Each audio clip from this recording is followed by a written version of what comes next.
Oi, segundo ano, tudo bem? Vamos à correção da nossa atividade da semana passada, né? A primeira semana de atividade no Classroom.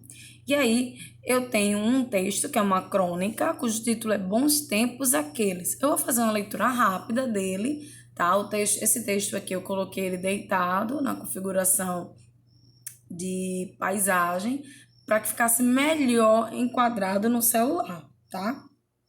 Mas não pensem que está diferente de vocês não, que é a mesma coisa. Então vamos lá, diz assim. Aquela velhinha de 80 anos andava pelas ruas da cidade com o calor que fazia. Resolveu parar e descansar um pouco. Em frente ao fliperama do Osmar, ajeitou os óculos e leu Panorama Bar. Entrou, olhou à sua volta, lembrando-se dos seus tempos de mocinha, quando costumava frequentar lanchonetes. Com as amigas, ó, tô aqui, tá certo?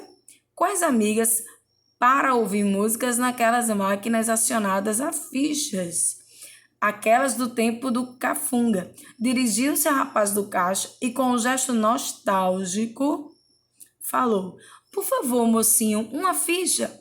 O rapaz maquinalmente entregou-a sem perceber que se tratava de uma simpática velhinha. Obrigada, agradeceu ela. Ao dar conta de si, o rapaz estranhou. Ei, vovó, a senhora sabe jogar? Ela virou-se para o rapaz e confirmou: Sim, um guaraná, um guaraná. Na máquina, ela depositou a ficha e esperou ouvir a música, mas nada de ela tocar. Será que está com defeito? Já não se fazem mais vitrolas como antigamente. Falou, relembrando o passado. Resolveu alguns. Deixa eu subir aqui para ficar melhor, né? Resolveu então discretamente dar alguns cutucões para ver se funcionava e nada de funcionar. Tô aqui, ó. Reparou, porém, que algo de esquisito acontecia dentro da máquina e, curiosa, perguntou ao rapaz do caixa: Mocinho, o que é que essa bolinha está fazendo aqui dentro? Ora, é assim mesmo, respondeu ele. Aperte o botão que funciona. Ela apertou, gastou todas as bolinhas e não quis repetir a dose. Vou baixar aqui para a gente ver melhor. Essa juventude falou ao rapaz do caixa. Antigamente não era assim. Como era então? Indagou o interessado o rapaz. Ah, bons tempos, aqueles que a gente colocava a ficha na vitrola e ela tocava sozinha, sem ficar apertando aquele botãozinho. Parou um instante de falar e ficou com os olhos perdidos no tempo. Começou a cantarolar uma música da sua época, que fez seus olhos se encherem de água. O rapaz não entendeu nada. Mas, vovó, antes dele completar, ela falou: Está tudo mudado, meu filho. Hoje, além de ficar apertando aquele botãozinho, as músicas não são as mesmas. Hoje é só blim blom, blim blom. Isso que é o tal do rock? Ou melhor, isso que é o tal do rock, não é? O rapaz tentou explicar.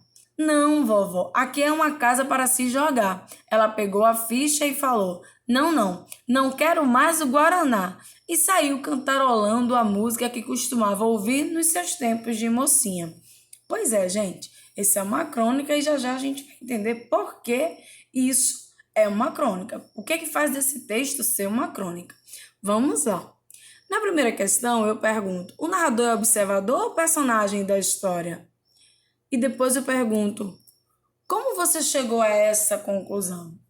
Gente, ele é o observador porque, primeiro, ele não está na história. Se ele estivesse na história, ele seria personagem, né? Então, ele é observador. E uma marca de um narrador observador é o uso dos verbos na terceira pessoa do singular ou do plural, né? Então, eu tenho aí, ó, parou um instante, ela fez isso, o rapaz disse aquilo, né? Ela saiu cantarolando. São verbos na terceira pessoa do singular. Então, é alguém que está de fora observando toda a cena. Beleza? Esse é o primeiro. Segunda questão. Por que a presença da velhinha naquele estabelecimento causou surpresa no rapaz do caixa? Gente, muito simples. Porque ali era um ambiente que normalmente circulava o quê? Pessoas mais novas, então adolescentes e jovens. Então, quando se vê uma velhinha, uma pessoa idosa, pode ser até um idoso, se estranha, causa um estranhamento, porque não é um lugar típico para pessoas da cidade, né? Mas não significa que elas não possam ir, não significa que um idoso não possa gostar de jogo. Então vamos lá. Segunda questão já foi. Terceira questão, vamos agora. Em um determinado momento da narrativa, ou seja, do texto narrativo, a velhinha relembra os bons tempos e se emociona com suas recordações. Identifica esse momento. Vamos voltar aqui para mostrar para vocês, ó. Eu tenho não só esse momento, bons tempos, aquele que a gente colocava a ficha na vitrola, parará, parará, que ela fala, como eu tenho isso aqui também, ó, que ela para um instante, viaja no tempo, né? A vista dela vai ao longe, agora relembrando com os olhos perdidos aquela época dela. Então, essa aqui, quem colocou esse primeiro parágrafo? Quem colocou o segundo? Vai estar correto, tá bom? Vamos à quarta questão. Aqui. Durante a leitura, percebemos que a velhinha cometeu diversos equívocos. Primeiro, né, gente? O que é equívoco? Teve dúvida em alguma palavra, galera? Pesquisa no Google Dicionário. Ou se tiver um dicionário impresso, dá uma pesquisada, tá? A gente precisa conhecer as palavras, que a gente aumenta o nosso vocabulário e ajuda na redação também. Para a vida, inclusive, né? Para não ficar perdido quando alguém usar uma palavra que eu nunca ouvi falar. Ou até ouvi, mas nunca pesquisei. Então, equívoco quer dizer erros, né? São algumas situações que ela se enganou. Então, quais foram eles? Quais foram esses equívocos? Eu perguntei. E por que elas o cometeu? Então, ó. Vamos voltar aqui. Primeiro, foi o fato dela ter trocado o nome Fliperama do Osmar por Panorama Bar. Esse foi o primeiro equívoco dela. O segundo equívoco é quando o menino oferece... pergunta se ela sabe jogar, aqui, ó, e ela diz Guaraná, não é? Melhor, esse é o terceiro. O segundo é quando ela vai até a máquina e pensa que é aquela vitrola, máquina de música. Eu não sei se vocês já assistiram algum filme, né? Aquele filme estrangeiro, Stranger Things, eu acho. Coisas estranhas, né? A tradução. Ele é passado em uma década mais antiga, né? Que é do tempo dos nossos pais, possivelmente. Então, ele é da década de 80, 90, se não me engano. Então, nesse tempo, tinha realmente locais que havia vitrola, que você colocava moeda e escolhia música para tocar, sabe? Então, era bem bacana. Antes que alguém comente, eu não alcancei essa época, infelizmente, mas adoraria ter ido a um lugar em que eu pudesse ir lá e escolher a música. Então, vocês podem ver isso em filmes mais antigos ou nessa série que eu indiquei, que ela é muito bacana também, tá? É uma série infanto-juvenil. Então, ela se enganou nesse momento, né? Confundindo a máquina com a vitrola. Vamos ver outro momento? Quando ela gasta todas as bolas, né? Com essa máquina. E aqui, quando ela fala da música que tá tocando no jogo, Blim Blom, Blim Blom, né? Como se ela quisesse dizer que... Como ela disse, na verdade, que só tem essa música. Como é sem graça, né?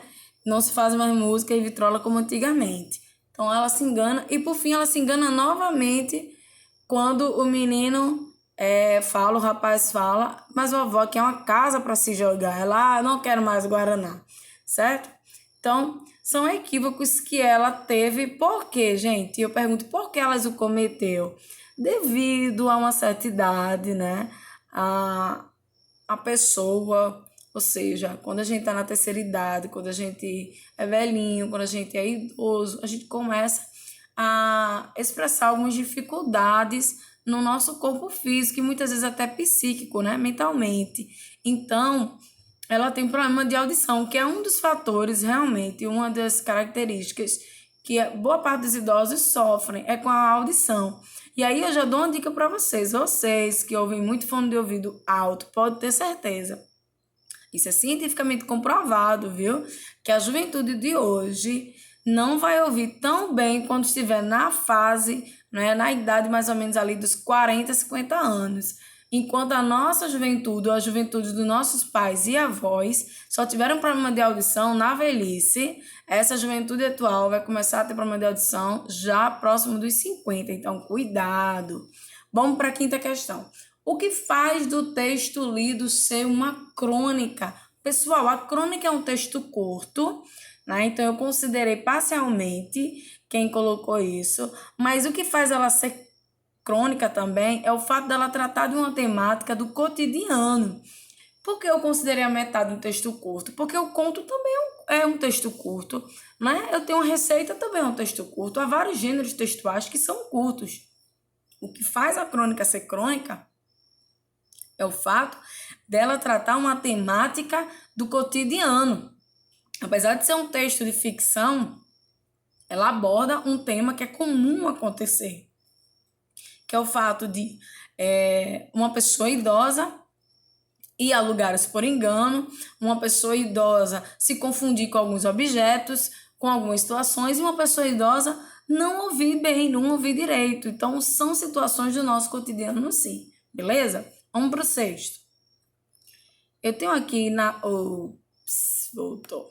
Foi mal. Eu tenho aqui na sexta questão, né? Eu digo assim: o vocabulário de um texto, ou seja, as palavras, serve para a sua construção, estabelecendo elos, ou seja, ligação, semânticas, né, de sentido, que acrescentam ao tema desenvolvido no texto. Com base nisso, assinale a alternativa que pode substituir a palavra saudosa, que está logo lá no início, né, do título, sem alteração de sentido. Gente, saudosa é uma pessoa que sente saudade.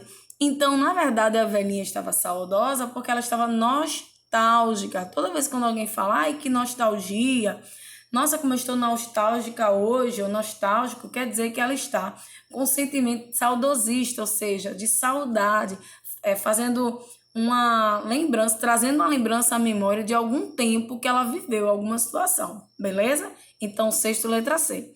Sétimo, na frase, mas nada de ela tocar, o termo destacado está se referindo a. Vamos ver. A gente precisa voltar ao texto, gente, sempre que isso acontecer. Vamos ver se eu consigo achar aqui, mas eu já sei a resposta, né? Claro. Quando ela está conversando com um rapaz, diz que coloca ficha e nada acontece. E vamos ver se eu consigo achar, hein?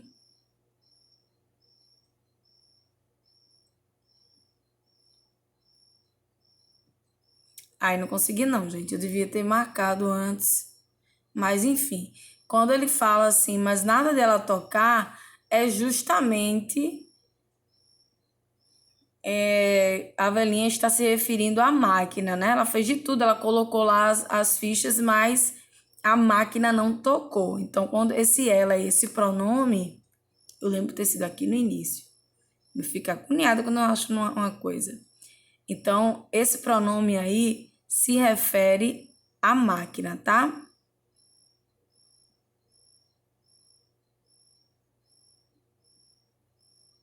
Tá? Não quero achar mais não.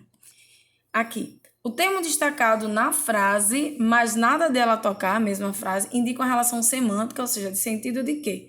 Gente, se eu digo assim, eu estou doente, mas eu vou trabalhar. Veja, você está doente, o que se espera é que você fique em casa. Mas eu digo, mas eu vou trabalhar, quer dizer que você vai fazer algo oposto do que se espera.